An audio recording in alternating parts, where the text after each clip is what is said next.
The last day of the first test, always a great opportunity to either confirm your speed or to try and open the locker and find some that's been hidden away for the first 2 days. So it was a chilly morning, as it's always been, of the pit lane, but they were quickly recovering to the back. There was an off-2, was a problem with the car, so not entirely Kevin Magnussen's fault. A puncture, they believe, put him into the gravel. There was a little puff of smoke, but in fact down in 13th with Mattia Binotto, the Ferrari boss, saying we're not where we want to be at the moment, but we might be later in the season. Carlos Sainz gave way to Lando Norris for the day, who had a little bit of an excursion. There was a little bit for Lewis Hamilton once he did his race run, but going into the whole thing, it was more or less okay. Daniel Ricciardo had an issue that kept him in the garage. They had to check his power unit, a precautionary change, but once he got out, he did some good laps and finished the day where was Ricciardo? He was 7th position after that spin.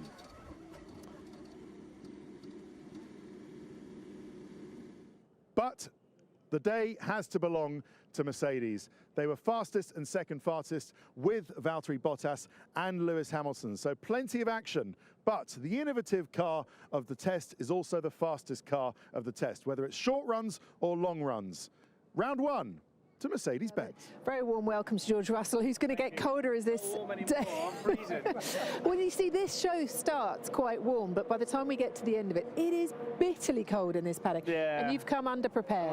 I'm a rookie, so I need to... As it has been for years. Yes, and every time I come here, yeah. Cold, George, warm, cold. You can't use absolutely. The rookie line anymore, George. No, that's very true, that's very true. So next time I'll be here with my jacket. Yeah. How was your winter? It was good. It felt quite short, but it was much needed. You know, I've not very often finished a season where I felt like I've actually really needed it. Like when I raced in Formula 3 and Formula 2, when you had 8 or 10 races a year, you just wanted to keep going. But after 21 races on the road, you sort of think like, right, now I need a bit of time off now. Sure. Right. What about the car? Where are you? What about it? Are you happy? What about it? That smile. Day 1 I was happy. Day 2, I think there was needed a bit more improvements to be made. Happy. What makes you happy? It just gives me confidence. Previously, driving the car, I'd enter a corner, the rear end would be moving about, and I couldn't attack the corners. And now, the car feels more planted, more together. The through corner balance it's just nicer. It's a nicer car to drive, and. Like I say, it's not about making a nice car, it's about making a fast car, so we'll find out soon. Well, this is it. I mean, you've obviously made a step up at Williams, but everyone seems to have made a step up. So that gap at the back, where do you think you are in that mix? And also, what do you think that gap is? I mean, there's nothing like last year. And actually, Johnny, we're coming to this later on, has some predictions for the season, and he doesn't have you 10th. It doesn't. No, blimey. It is now. Honestly, I can't really give you a figure, as disappointing as that sounds, and it sounds like everybody says that, but it's absolutely true.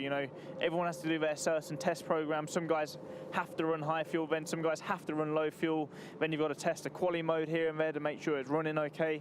So it just depends when you do it. If you use your quali mode with the low fuel, if you use it with the high fuel, it's always tricky to know. But the fact is, we won't be like we were last year. There's no doubt about that. Just talk to me about where you're at with the run programme for these 3 days then, because obviously Nicholas had the problem, you had the stoppage on track earlier, and that took some time out of the day. What sort of percentage do you think the team have got through of the programme they wanted to? Well, I'd say most of it. I'd say 85–90% worth of the laps we had planned to do. Obviously, it wasn't ideal today with Nicholas stopping, but I'm sure ahead of next week we've got 3 solid days. We can move the program around a bit. We've got a couple of extra tyres now, so I'm sure we can make up the mileage lost.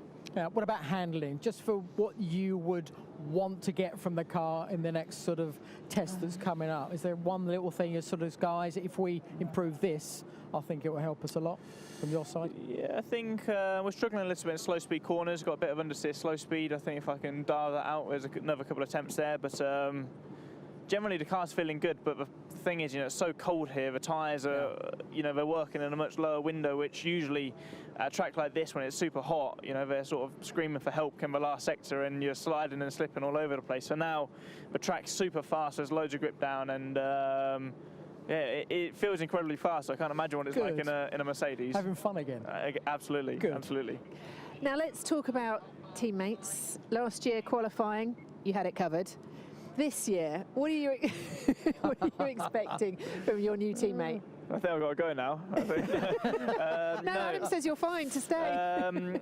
No, Nicholas is definitely an incredibly underrated driver. There's no doubt about that. I think he's probably one of the best prepared rookies for a long, long time. I think, he's been testing Formula One cars for the last 4 or 5 years now. He's driven, Renault, Force India, Williams, and Mercedes, and he's got a huge amount of experience. So, on paper he's a rookie, but the reality is he's not, and I'm sure he's going to give me a run for my money.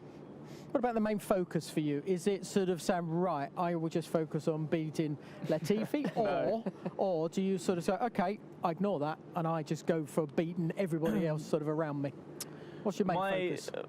My focus is getting more out of myself. I know what I need to do to improve as a driver. Yeah. Little details here and there that I want to change that I think will improve the lap times, which ultimately, if I want to be the best and fight against the top dogs, I need to do. So I think regardless of how close or far a teammate is, I'm just trying to really get the most out of myself. Perfect answer, I think. And the rest will come, I guess. Yeah, well trained. Listen, I tell you what I wanted. When you were in the commentary box, was it the first day? You told us the story of how you watched. Was it which race was it? Where you watched it from the car and you went, just tell us that story again. Well, this is brilliant.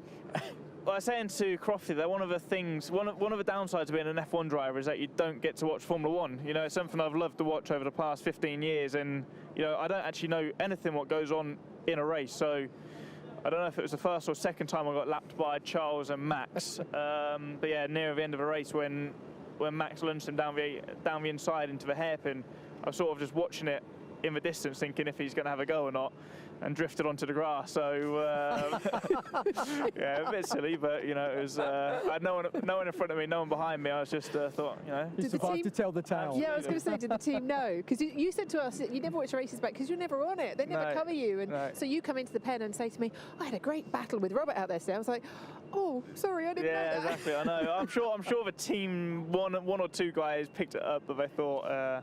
Lapse in concentration, I don't know, but yeah, it was quite funny. Yeah. Good to see you smiling. Really pleased to hear that things are going well, and we'll see you again next week. Cheers. Thanks for joining us, George. It's been good first, now 2.5 days, and for me, obviously, three times in the car, 3 times half a day.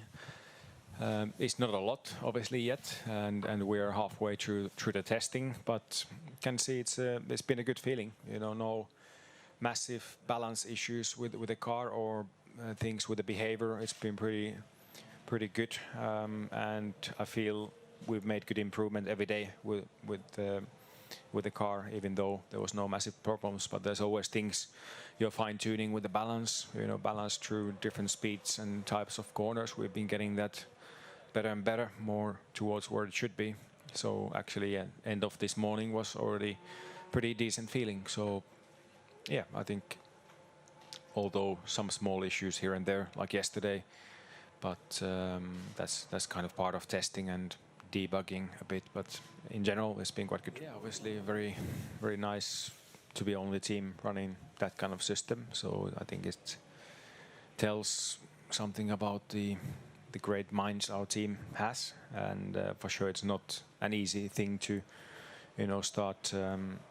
Making it and designing it and then actually make it work as it is now, and we're still learning about the system and the potential, but I think in some kind of circumstances it can be pretty good, but that will be kind of shown later on in the year in different conditions, different tracks, how it can help us if it can, but yeah, it's quite impressive, but it works all fine. I know it's only testing, and a lot of people watch testing, especially now it's televised. We don't really know what's going on. We don't know the fuel loads, what engine modes everybody is running. So maybe you can tell us, is this year's Ferrari a Mercedes beta, potentially? I think it's a very early stage to decide. I think Ferrari will be a beater if you consider the overall of the season. Will be Ferrari a beater already in Australia? Maybe not. I've seen certainly Mercedes and Red Bull very fast in these first days. But I think we will assess the true performance only next week or in Australia. And that will be the true performance to start the season with, knowing that 22 races are very long and everything may change. Okay, if we can talk about the drivers for a second. Last year, Charles showed his class, his quality. Sebastian struggled with some of the parameters of the car. It was a bit limiting for him at some circuits. Do you feel you've been successful in widening this car's scope for Seb to have a really strong season? We widened I think that certainly that was the objective, and we tried. I think let's judge the car next week or later in the season. But that was certainly one of the objectives by designing the car, and to give more confidence to both drivers, including Seb. Okay, and once again on the Mercedes innovations, we've seen an innovation on the rear suspension. They've managed to free up some space in front of the rear tyre. They say is going to give them more downforce. So we have the steering wheel that moves with the variable toe at the beginning. Are these two things game changers, do you think?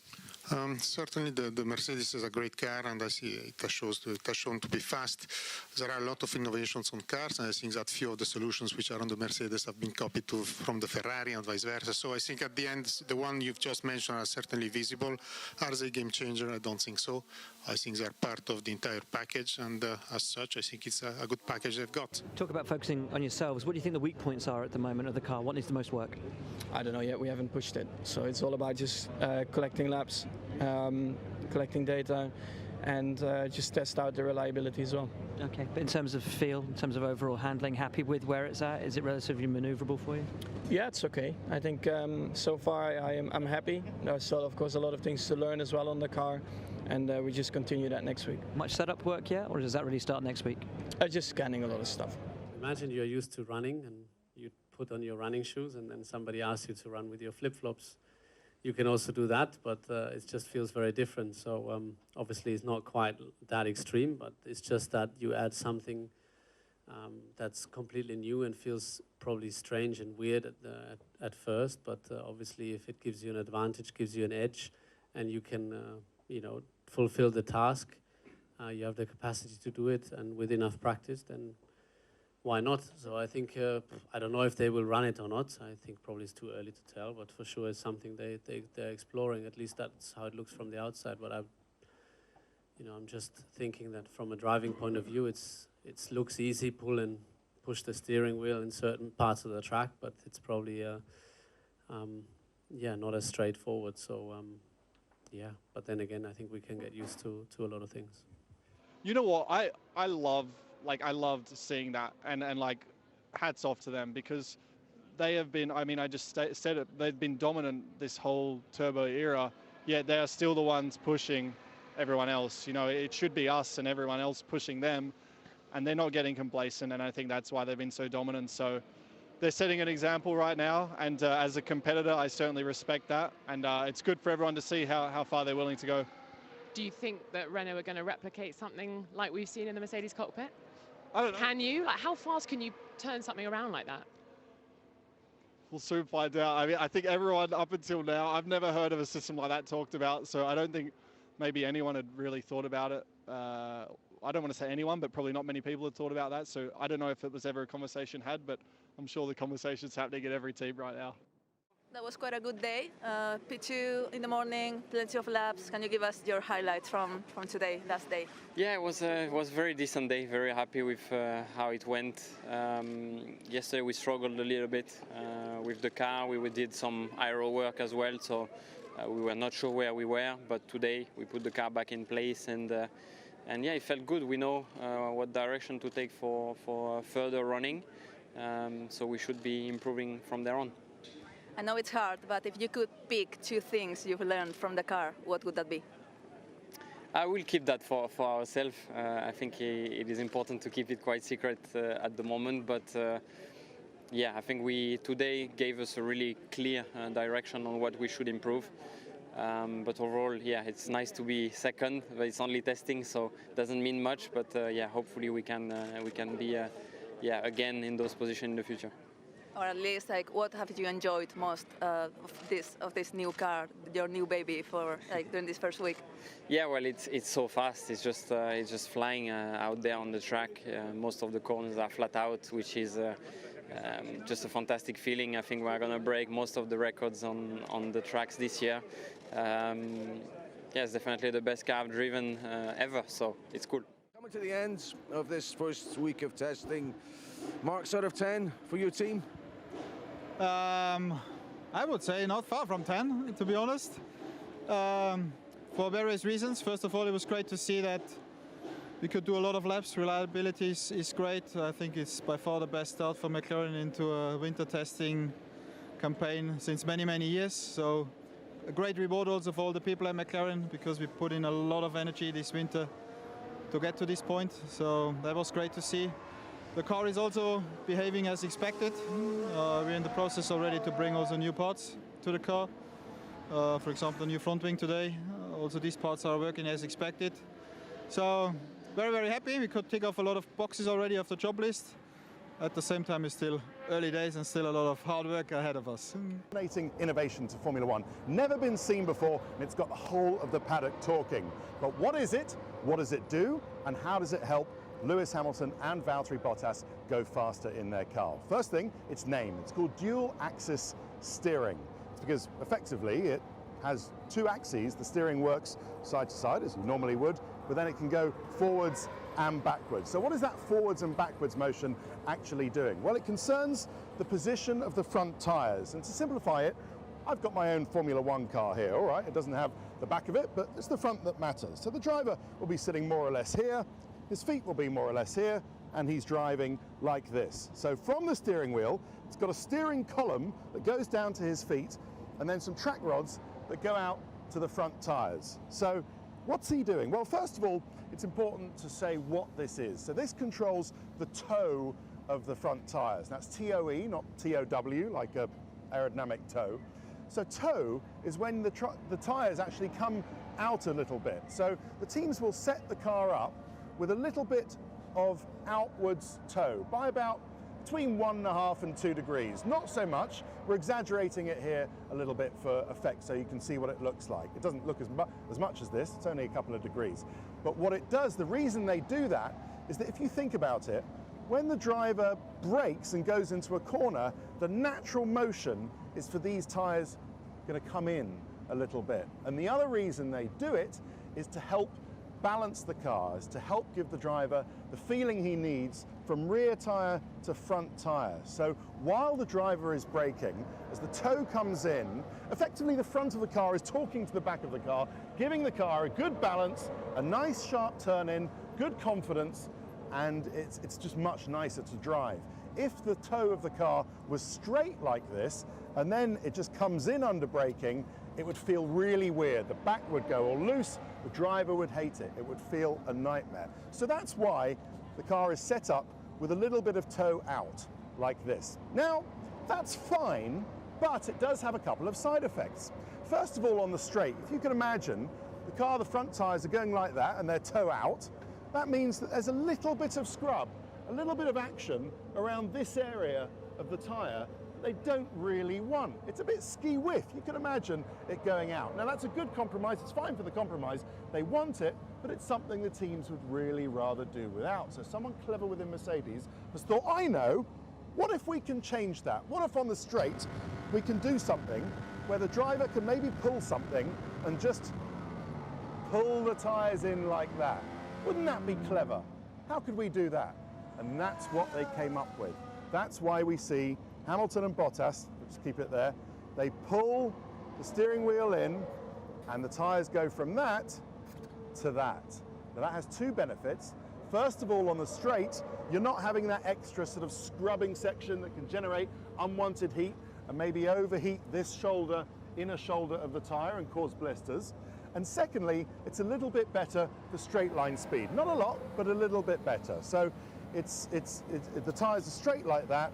You're not generating the extra tyre temperature that can damage the tyre, and because the tyre isn't at a slight angle, aerodynamically, it's a bit cleaner and it does give a straight line speed advantage. So that's benefit number one. Benefit number two is that as this system gets more and more sophisticated, the drivers, Bottas and Hamilton, will be able to tune it and to use it where they want in different corners if they feel that a fast corner might need a little bit more or less toe. So a fast corner out like this, they can think, I know, I might set it up for, I don't know, a fast corner around Monza or Canada or Baku or Japan, something like that. And they just think, I want a little bit more or less, then they can do that. They can do that just by sitting there. So it's got a wide range of benefits and it's very clever. Now, is it legal? Well, Mercedes has been working with the FIA for an awful long time on this. And they believe because it's a mechanical system, it's very easy. If I just explain it to you here. So you've got the drivers lays up like this, and they've got the steering column down like this. It's pretty easy. If you just go forward, you're pushing the steering column in and transferring a bit of energy, effectively, a bit of load, in that direction to that direction. And because it's the driver doing that and not an automated system, then they believe, and the FIA tend to agree with them at the moment, it is legal. But this hasn't gone unnoticed by the other teams. And you can be absolutely sure that Red Bull and Ferrari will be questioning whether it changes the ride height of the car. Because Red Bull's argument, we've had this from Helmut Marko already, is that if you change the toe from there to there, effectively it changes the contact patch of the tyre. And that, in a very small way, might change the ride height of the car. And the question is whether that is allowed under the regulations. Of course, they already have a system in Mercedes in big cornering that actually drops the car themselves, and all the teams have that, and that is legal, so it's difficult to see how this wouldn't be seen as legal. Now, is it easily copied by all the other teams? Well, yes, if they understand it, they think they can put it on their cars, and they can copy it as well. Is it a game changer? Well, that's the thing. At the moment, it's going to give them flexibility, it's going to give them a little bit of tyre life, and it's going to give them a better feel if the driver wants to use it in different corners. Might only be a tenth, 2/10, even half a second maybe each, but if that's the difference that makes pole or not on a lap, or a few more laps in a tyre stint in a race, then that really could make the difference between winning or losing. So there you go, that's the system, dual axis. It's very clever, and it's just turning the toe of the wheels from that to that by the driver doing it themselves. I think I quite like this little car of mine.